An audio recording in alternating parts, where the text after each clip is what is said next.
The story popping out there, and it involves the First Lady and it involves Hunter Biden.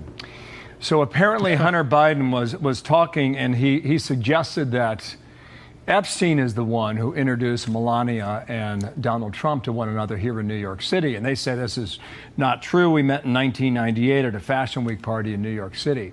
Here's the statement on behalf of the lawyer for the First Lady. Failure to comply. She wants him to retract the statement, okay? Failure to comply will leave Mrs. Trump in no choice but to pursue any and all legal rights and remedies available to her to recover the overwhelming financial and reputational harm that you have caused her to suffer. They call this extremely salacious. Retract it now. Well, there's in the notice letter they said they'll be seeking $1 billion. The fact is that the First Lady has succeeded in getting multiple news outlets to retract this story.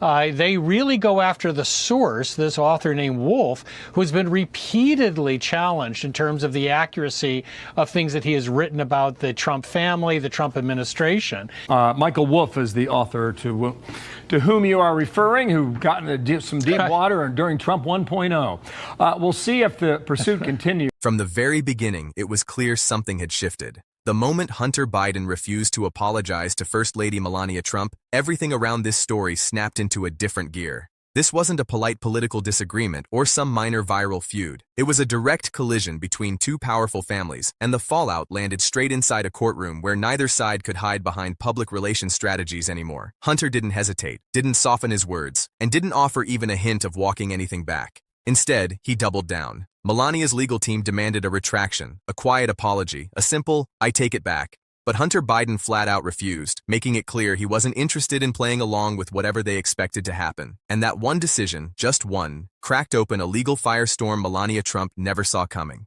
Because the moment her attorney sent that letter threatening massive damages over statements that had already been circulating for years, statements tied to Jeffrey Epstein, a man who continues to cast a long, dark shadow over every person connected to him, Melania made what may be the single biggest mistake of her legal life. Instead of shutting down the rumors, she amplified them. Instead of scaring people into silence, she dragged them right into the center of a battlefield where the rules were written to protect open discussion, not punish it. And instead of containing the situation, she handed journalist and author Michael Wolff the perfect opening to do something she desperately hoped no one would ever try: challenge her story under oath.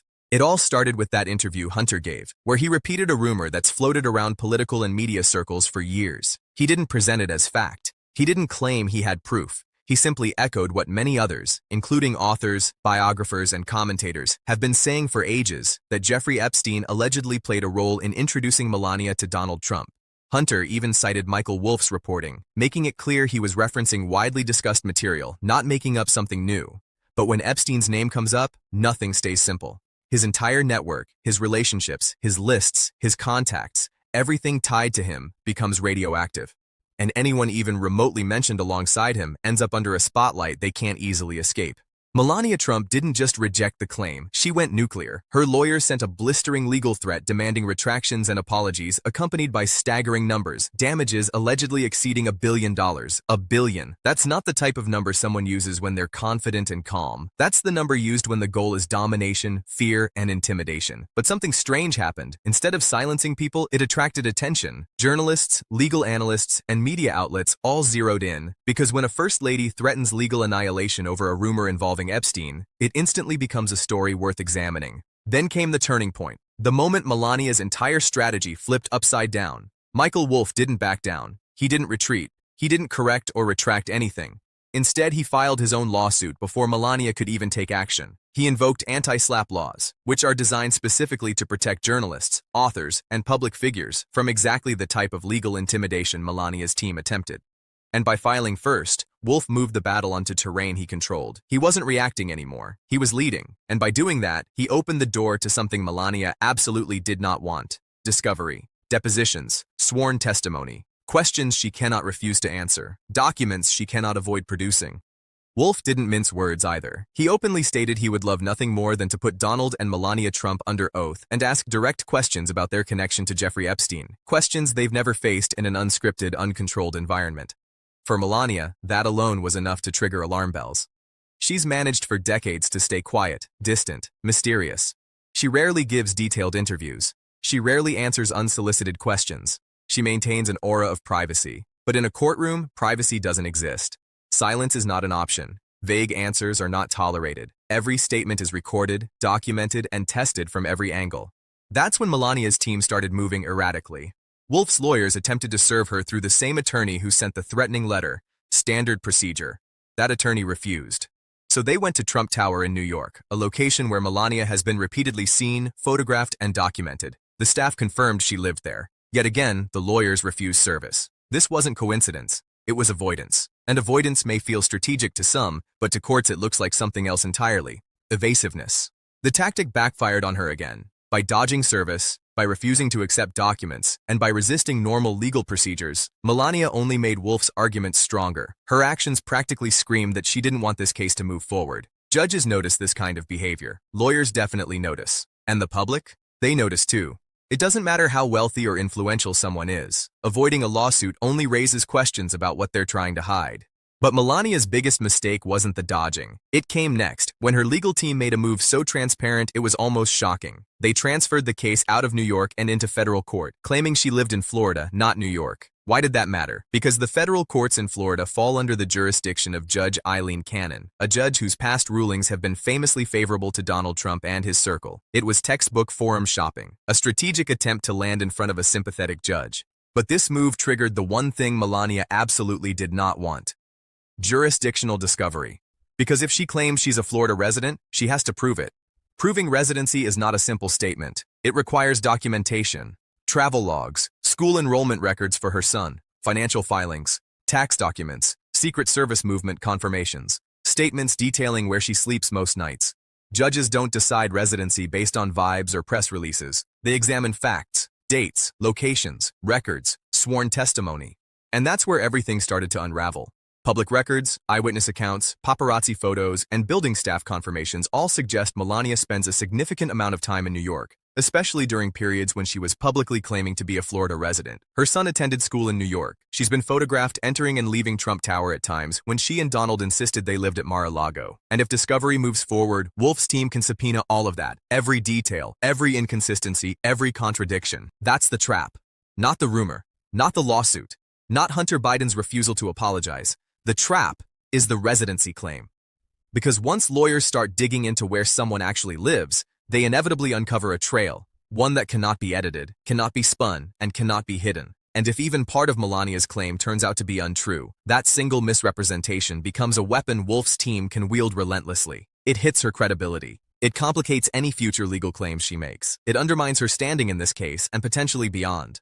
But the shadow that haunts this entire story is still Epstein. Not because Wolff is accusing her of anything illegal, but because the public interest in Epstein is enormous, and any association, even a tangential one, becomes a magnet for scrutiny. Epstein's name pulls everything into the spotlight: his network, his relationships, his social circles. Every person who interacted with him, or is rumored to have, faces questions that do not go away. And Melania's legal threat unintentionally invited those questions right to her doorstep. Wolff knows exactly how to navigate this territory. He's interviewed Epstein. He's written extensively about Trump. He understands the social networks that connected the most powerful names in New York, Palm Beach, and beyond. His deposition questions wouldn't be random or clumsy. They would be precise. They would be informed. And Melania would have no room to hide behind public relations teams or carefully scripted statements. She would have to answer under penalty of perjury. Every timeline would have to match. Every detail would have to remain consistent. Even one "I don't recall" in the wrong context could raise eyebrows. And that brings us to the most significant shift in the entire case: the psychological pressure. Melania's carefully curated public persona relies heavily on silence and mystery. She rarely speaks publicly. She rarely grants access. She maintains distance. But legal discovery obliterates distance. In a deposition, the room is quiet. The questions are pointed. The answers are permanent. There's no applause, no safety net, no makeup team, no prepared notes. Just a court reporter documenting every syllable. Right now, Melania is cornered, not because of what was said, but because of how she reacted. She turned a rumor into a legal war. She allowed Wolff to take control. She exposed herself to discovery. And worst of all, she opened the door to sworn questioning about the one area she never wanted dissected: her past social circles, especially the ones tied to Epstein.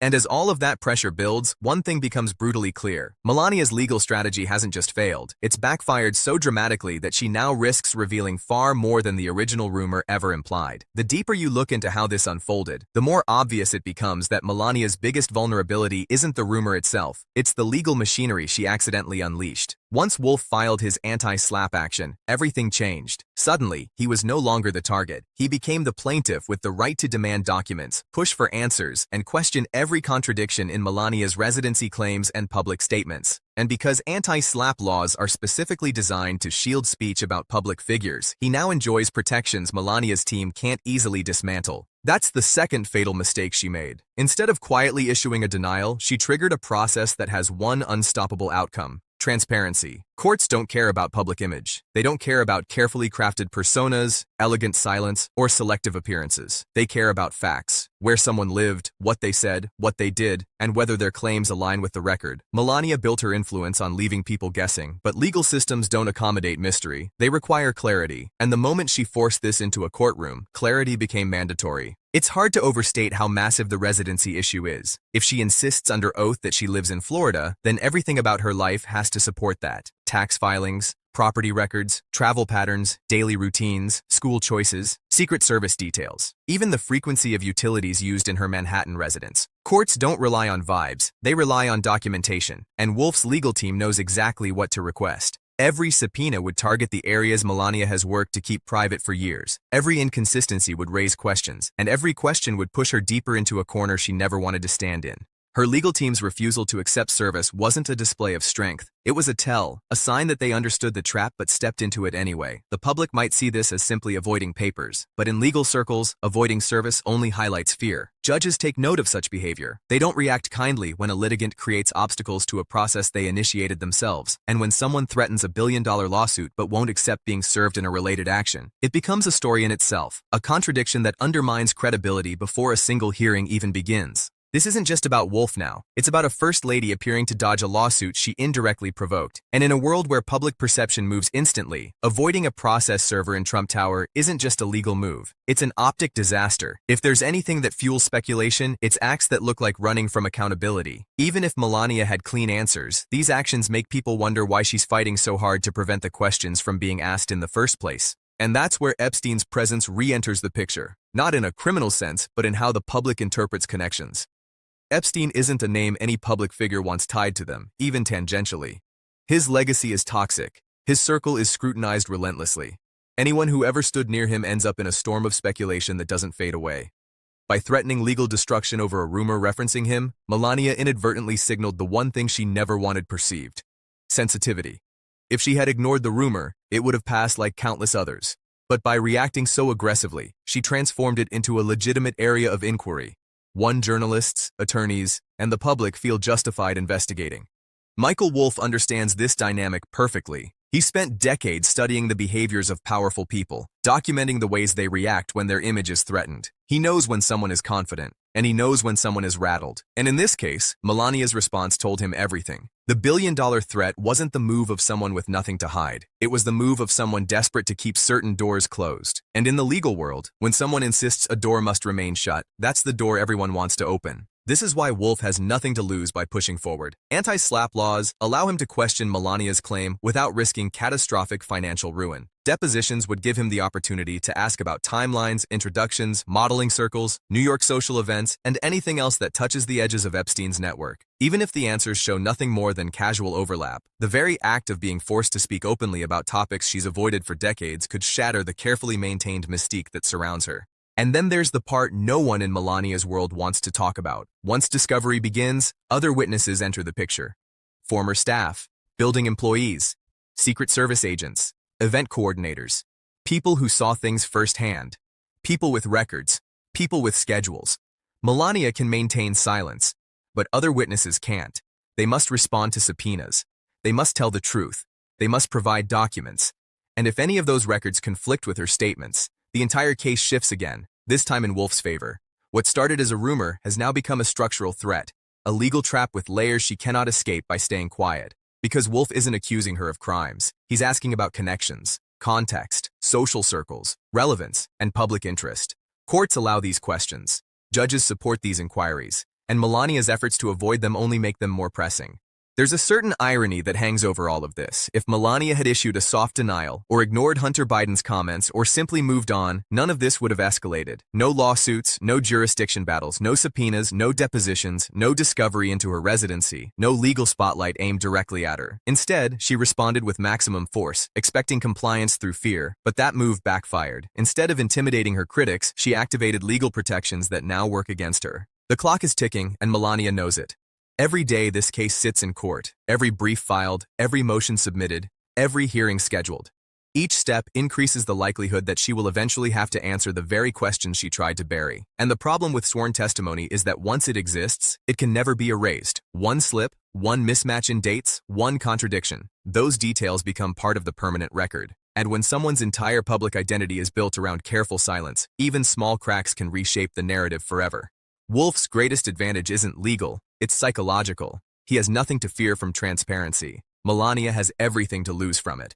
He is pushing forward with confidence. She is trying to hold back the tide. And as anyone familiar with legal battles knows, the side that's afraid of discovery is usually the side with the weaker position. The most striking part of this entire saga is how visibly the pressure has started showing in Melania's public life. Her appearances feel tense.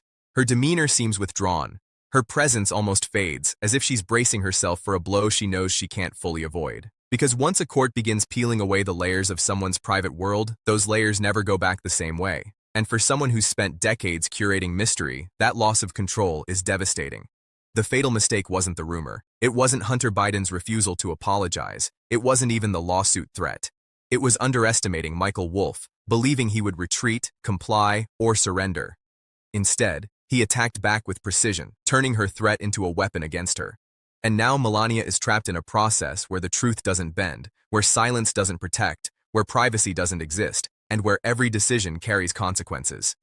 As this case moves forward, one thing is certain: Melania Trump can no longer rely on distance to protect her. The court wants answers, Wolff wants answers, and the public wants answers. She can delay, she can transfer courts, she can refuse service, but the legal system keeps moving. And the moment discovery is granted, everything she fought to control becomes vulnerable. Her entire narrative is now at risk, not because of what she did, but because of how she responded. A fatal mistake, a trap she set for someone else that ultimately snapped shut on her. And as the pressure tightens, as the filings increase, as the hearings approach, one unavoidable truth hangs over everything. Melania Trump is running out of moves. If you found this breakdown eye-opening, make sure to hit subscribe, tap the like button, and turn on notifications so you never miss the next deep dive. There's a lot more unfolding behind the scenes, and trust me, you're going to want to see what happens next.